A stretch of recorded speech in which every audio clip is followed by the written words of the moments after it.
Hello, my darling, and welcome to today's story time. Today we return to Dante's Inferno for the 100 Days of Dante challenge. And now, on with our story time. Canto 8.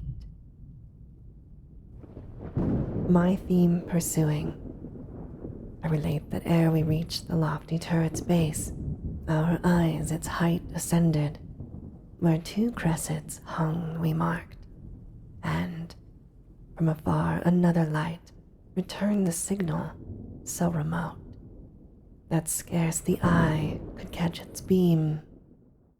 I, turning round to the deep source of knowledge, thus inquired, "Say what this means, and what that other light is answer set.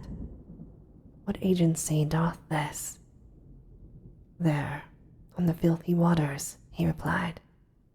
"Even now, what next awaits us, mayst thou see, if the marsh-gendered fog conceal it not.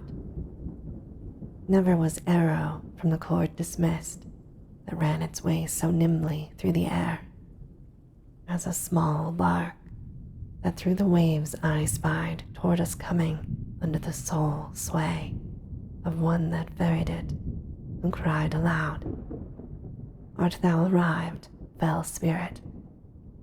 Flagius, Flagius, this time thou criest in vain," my lord replied. "No longer shalt thou have us, but while over the slimy pool we pass, as one who hears of some great wrong he hath sustained, whereat inly he pines, so Flagius inly pined in his fierce ire. My guide, descending, stepped into the skiff, and bade me enter next, close at his side, nor till my entrance seemed the vessel frighted. Soon as both embarked, cutting the waves, goes on the ancient prow, more deeply than with others, it is wont. While we our course over the dead channel held, one drenched in mire before me came and said, 'Who art thou, that thou comest ere thine hour?' I answered, 'Though I come, I tarry not. But who art thou, that art become so foul?' 'One, as thou seest, who mourn,' he straight replied.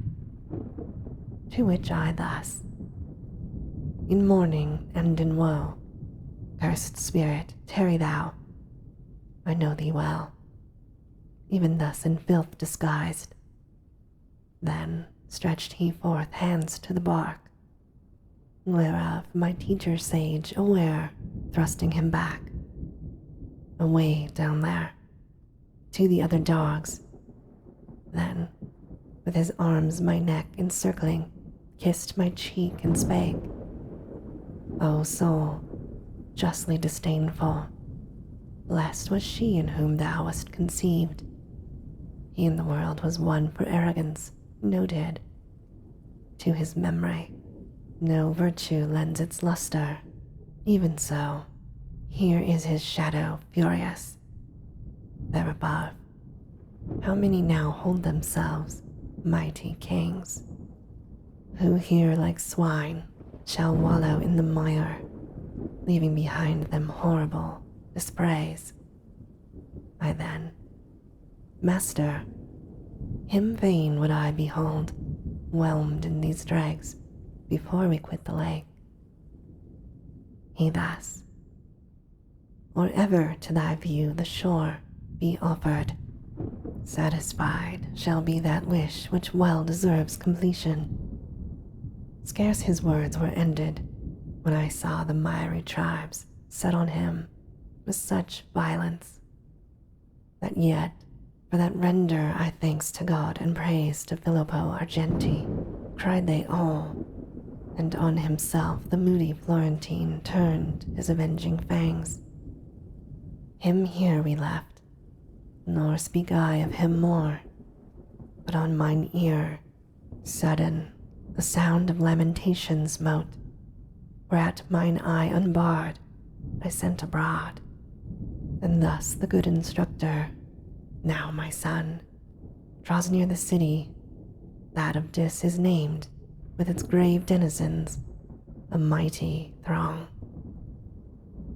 I thus, the minarets already, sir, there certes in the valley I descry, gleaming vermilion, as if they from fire had issued.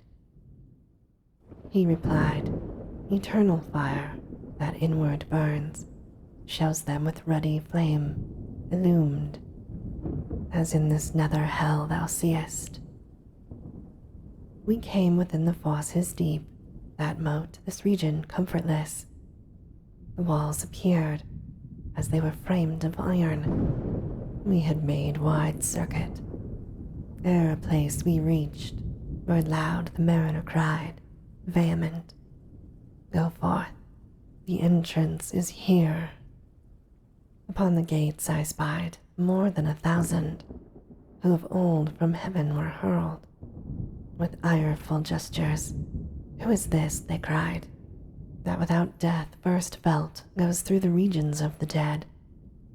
My sapient guide made sign that he for secret parley wished, whereat, their angry scorn abating, thus they spake, come thou alone, and let him go who hath so heartily entered this realm. Alone return he by his witless way, if well he know it, let him prove.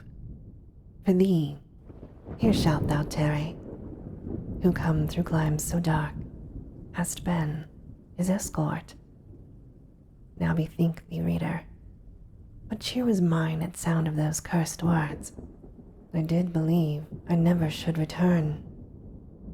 O my loved guide, who more than 7 times security hast rendered me, and drawn from peril deep, whereto I stood exposed.